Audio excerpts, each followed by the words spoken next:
2012-13 में जब मैं आईआईटी की प्रिपरेशन कर रहा था, तब से ही मेरे मन में, मेरे माइंड में आईआईएम से एमबीए करने के सपने आते थे। मेरे घर के वॉल पे आईआईएम के अलग अलग पोस्टर्स लगे होते थे। अपने ग्रेजुएशन के बाद मैंने कैट की प्रिपरेशन भी की थी। खैर, मेरा रैंक नहीं आया था और ना ही कभी आईआईएम से एमबीए कर सका। ये कहानी मैंने इसलिए सुनाई क्योंकि आज जिस बुक के बारे में हम बात करने वाले हैं वो भी इसी टॉपिक पे है। एमबीए के 2 साल में जो कुछ भी पढ़ाया जाता है, ये बुक उसका पूरा निचोड़ है, या आप इसे एमबीए का पूरा सार भी कह सकते हो। हम बात कर रहे हैं जॉश कॉफमैन की बुक द पर्सनल एमबीए की।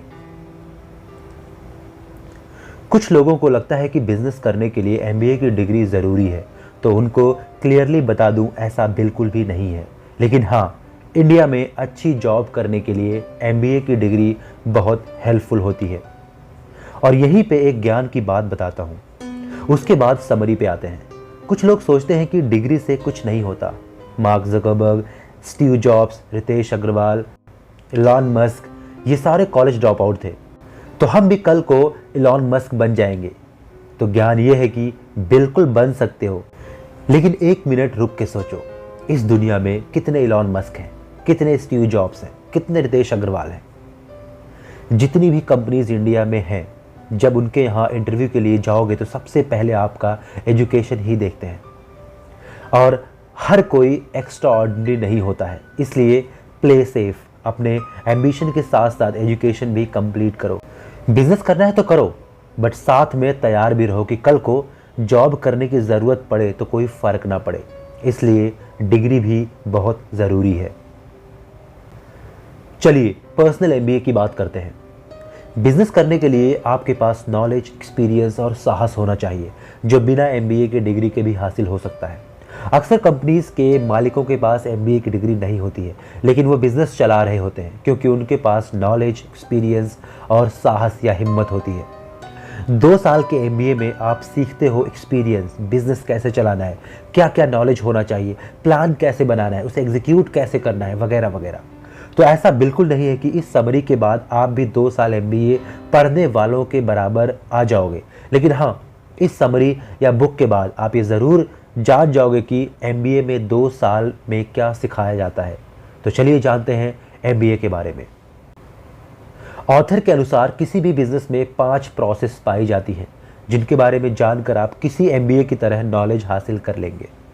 ये 5 प्रोसेस इस तरह से हैं। Number 1 value creation, number 2 marketing, number 3 sales, number 4 value delivery, number 5 finance. आप अगर इन 5 प्रोसेस को अच्छे से समझ लेंगे तो आप किसी भी एमबीए किए हुए बंदे के बराबर नॉलेज हासिल कर लेंगे। और इस पूरे प्रोसेस को एक कोई छोटा सा बिजनेस का एग्जाम्पल लेके समझेंगे।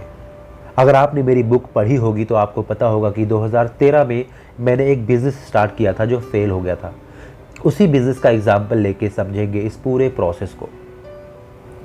तो आइए इन सभी 5 प्रोसेस को एक एक करके समझ लेते हैं। Number 1 value creation. दोस्तों, सबसे पहले आप ऐसा प्रोडक्ट बनाएं जो लोगों को बहुत वैल्यू दे। लेकिन प्रोडक्ट ऐसा हो जो बहुत से लोगों को वैल्यू दे, तभी आपको प्रॉफिट होगा। जैसे एक जूस बनाने वाला भी वैसे तो लोगों को वैल्यू वाला प्रोडक्ट यानी जूस देता है, लेकिन वह कुछ ही लोगों को सर्व कर पाता है, इसलिए वह अमीर नहीं हो पाता। वहीं दूसरी ओर फेसबुक जैसे प्रोडक्ट अरबों लोगों तक पहुंचता है, इसलिए मार्क ज़करबर्ग अरबपति बन गए हैं। आगे ऑथर ने बताया कि वैल्यूएबल प्रोडक्ट्स की 12 कैटेगरीज होती है जो इस प्रकार हैं। नंबर 1 फिजिकल प्रोडक्ट, यानी कि आप कोई फिजिकल प्रोडक्ट बना सकते हैं, जैसे साबुन, टूथपेस्ट, बिस्किट आदि। नंबर 2 सर्विस, आप लोगों को कोई सर्विस दे सकते हैं, जैसे वेब डिज़ाइनिंग, टैक्स प्रिपरेशन इत्यादि। नंबर 3 शेयर्ड रिसोर्सेज, ऐसा रिसोर्स बना सकते हैं जहां बहुत से लोग चीज़ों को शेयर कर लेते हैं, जैसे जिम। नंबर 4 सब्सक्रिप्शन, ऐसा प्रोडक्ट जिसे लोग सब्सक्राइब करते हैं, जैसे नेटफ्लिक्स, अमेजॉन प्राइम आदि। नंबर 5 रीसेलिंग, थोक में खरीद कर रिटेल में बेच सकते हैं, जैसे बिग बाजार या वॉलमार्ट। नंबर 6 एजेंसी, कोई एजेंसी चला सकते हैं, जैसे पब्लिक रिलेशन या इवेंट मैनेजमेंट या टूर एंड ट्रैवल इत्यादि। नंबर 7 ऑडियंस एग्रीगेशन, थिएटर या स्पोर्ट्स चला सकते हैं। नंबर 8 लोन सर्विस, लोगों को ब्याज पर लोन दे सकते हैं। नंबर 9 लीज, अपनी बिल्डिंग को लीज पर दे सकते हैं। नंबर 10 ऑप्शन, स्टॉक मार्केट में पुट और ऑप्शन की सर्विस दे सकते हैं। नंबर 11 इंश्योरेंस, लाइफ इंश्योरेंस या हेल्थ इंश्योरेंस बेच सकते हैं, आप उसके एजेंट बन सकते हैं। नंबर 12 कैपिटल, पैसा उधार लेकर इन्वेस्ट कर सकते हैं। तो दोस्तों, आप भी इन 12 कैटेगरीज में से कोई वैल्यूएबल प्रोडक्ट बनाकर अपना बिजनेस शुरू कर सकते हैं। साइकोलॉजी ऑफ प्रोडक्ट परचेज, इसके बाद आपको कस्टमर की साइकोलॉजी समझनी चाहिए कि लोग चीजें क्यों खरीदते हैं। इसके लिए ऑथर ने खरीदने के 5 कारण बताए हैं, आप उन्हें समझें ताकि अच्छा प्रोडक्ट क्रिएट कर सके। 5 परचेज ड्राइव्स, खरीदने के 5 कारण। किसी भी प्रोडक्ट को खरीदने के आदमी के पास 5 कारण होते हैं। नंबर 1 ड्राइव टू एक्वायर, किसी चीज को पाने की इच्छा, इसलिए लोग पेंटिंग्स, बुक्स इत्यादि खरीदते हैं। नंबर 2 ड्राइव टू बॉन्ड, दूसरों के साथ दोस्ती बढ़ाने की इच्छा, इसलिए हम लोग सोशल मीडिया इस्तेमाल करते हैं। नंबर 3 ड्राइव टू लर्न, कुछ सीखने की इच्छा, इसलिए हम कोर्सेज खरीदते हैं।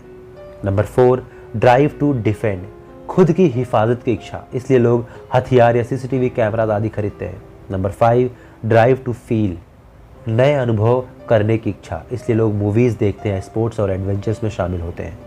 तो दोस्तों, खरीदने के इन कारणों को जानकर आप अपना प्रोडक्ट क्रिएट कर सकते हैं। अंडरस्टैंडिंग द मार्केट, दोस्तों इसके बाद आपको मार्केट को समझना होगा। आप जो भी प्रोडक्ट बनाने की सोच रहे हैं उसकी मार्केट वैल्यू क्या है, उसके लिए आपको ये 10 चीजें ध्यान में रखनी चाहिए।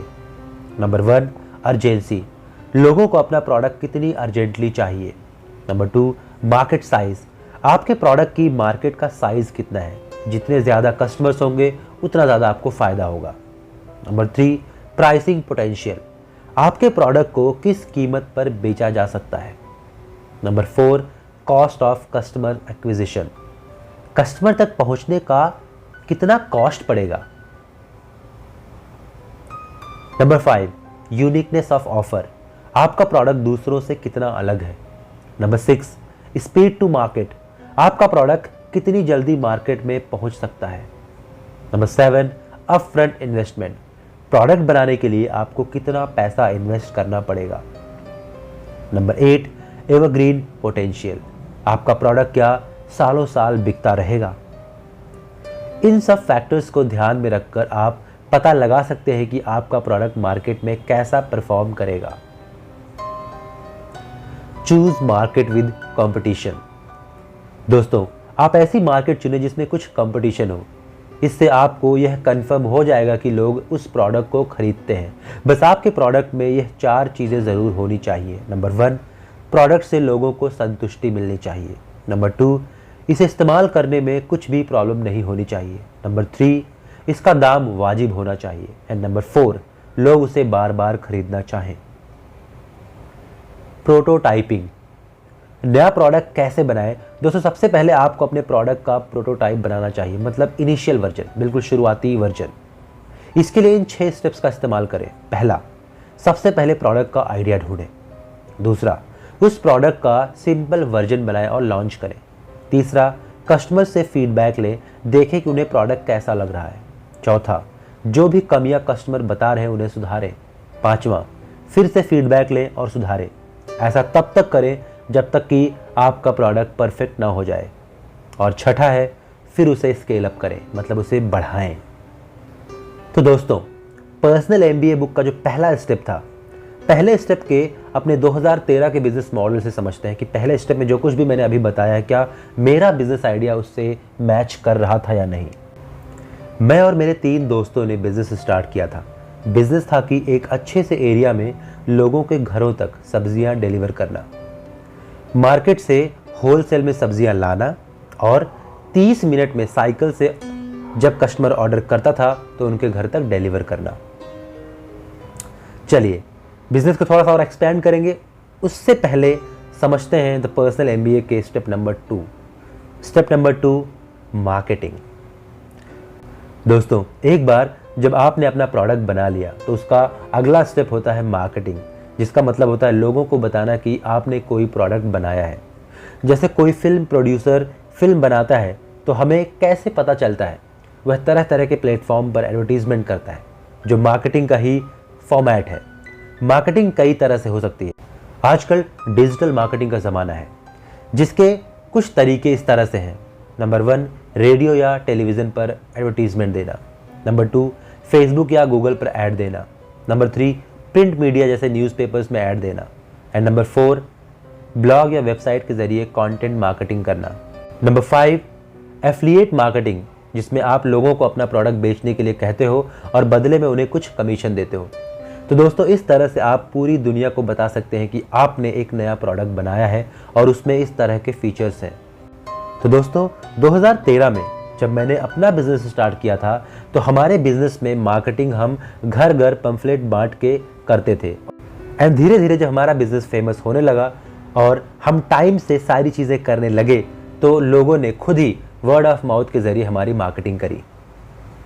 चलिए इसको और आगे जानेंगे, उससे पहले बढ़ते हैं स्टेप नंबर 3, सेल्स। दोस्तों, मार्केटिंग के बाद आती है आपके प्रोडक्ट की बिक्री यानी सेल। इसके लिए आपको 3 फैक्टर्स हमेशा याद रखने चाहिए, जो इस प्रकार से है: trust, price and negotiations. Number 1, trust. लोग आपका प्रोडक्ट तभी खरीदते हैं जब उन्हें उस पर ट्रस्ट या यकीन होता है। अगर आप नाइजीरिया की यात्रा कर रहे हो और आपको भूख लगे तो आप लोकल ढाबे में जाने के बजाय मैकडॉनल्ड्स में जाओगे, क्योंकि मैकडॉनल्ड्स ने आपका ट्रस्ट जीत लिया है। जबकि लोकल ढाबे को देखकर आपको शक होगा कि शायद वे लोग अच्छा खाना नहीं देते होंगे या कहीं आपको लूट ना ले। बेशक बात इससे उल्टी हो सकती है। तो इसलिए दोस्तों, लोगों का आपके प्रोडक्ट पर ट्रस्ट होना ज़रूरी है, इसलिए कभी भी घटिया प्रोडक्ट ना बेचें। Number 2, price. दोस्तों, सेल्स के लिए ज़रूरी है कि आपके प्रोडक्ट का प्राइस एकदम परफेक्ट हो, ना तो यह ज़्यादा सस्ता हो कि आपको घाटा हो जाए और ना ही इतना महंगा हो कि लोग उसे खरीदे ही ना। अगर ट्रस्ट और प्राइस की बात मैं अपने बिजनेस में अप्लाई करूं तो दोस्तों, सब्जियों की क्वालिटी और हमारे 30 मिनट की डिलीवरी पे लोगों को ट्रस्ट बन गया था। और प्राइसिंग की अगर मैं बात करूं तो मार्केट के जितना प्राइस था, जिससे लोगों का हम पे ट्रस्ट भी था और हम सेल भी कर पा रहे थे। ट्रस्ट एंड प्राइसिंग के लिए 4 चीज़ें ध्यान रखें। 1, मार्केट कंपैरिजन। सबसे पहले तो ये देखें कि उस प्रोडक्ट की मार्केट में क्या कीमत है। अपने प्रोडक्ट की कीमत उसके आसपास ही रखें। नंबर 2, कीमत ऊंची रखें। अगर कम कीमत रख दोगे तो लोग सोचेंगे कि आपका प्रोडक्ट घटिया है, फिर डिस्काउंट देकर उसे नीचे ले आए।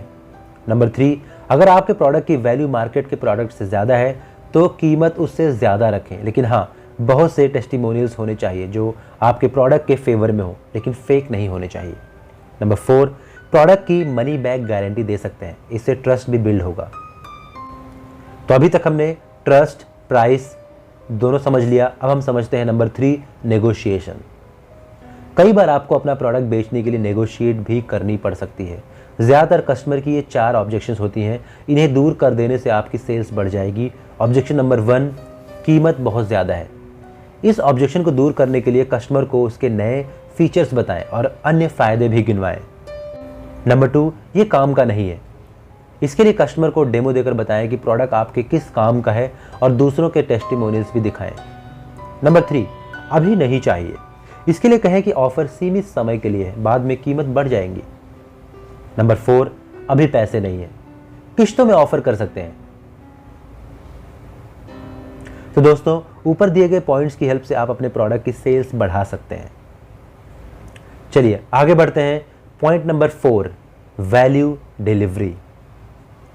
दोस्तों, अगर आपको अपने बिजनेस या स्टार्टअप को ग्रो करवाना है तो आपको प्रोडक्ट की वैल्यू डिलीवरी करनी होगी, जिसका मतलब है जितना कस्टमर ने सोचा उससे भी ज़्यादा देना। आपने डोमिनोज पिज़्ज़ा का कॉन्सेप्ट तो ज़रूर सुना होगा। अगर आपको 30 मिनट में पिज़्ज़ा नहीं मिलता है तो पिज़्ज़ा आपको फ्री दे दिया जाता है। इसी तरह बहुत सी कंपनीज आपको फ्री गिफ्ट देती हैं या बहुत बार डिस्काउंट दिया जाता है। इस तरह कस्टमर को संतुष्टि मिलती है और उनका कंपनी पर भी ट्रस्ट बन जाता है। दोस्तों, अगर वैल्यू डिलीवरी को मैं अपने बिजनेस में अप्लाई करूं तो जब भी हमारे पास कोई बल्क में ऑर्डर आता था, लेट्स से कि 100 रुपीज़ या 200 रुपीज़ की अगर हमारे पास ऑर्डर आता था तो उनको हम धनिया या नींबू फ्री में देते थे। इससे जो उनका ट्रस्ट था वो हम पे और ज़्यादा बनता था। वो खुद तो ऑर्डर करते ही करते थे, साथ ही साथ अपने पड़ोसियों को भी कहते थे कि वो हमसे ही सब्जियां ऑर्डर करवाएं।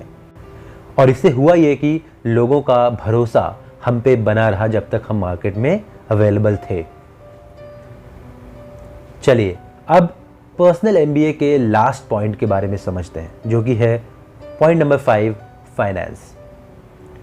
दोस्तों, कंपनी या बिजनेस के फाइनेंस को समझने के लिए आपको नीचे दिए गए कॉन्सेप्ट समझने होंगे।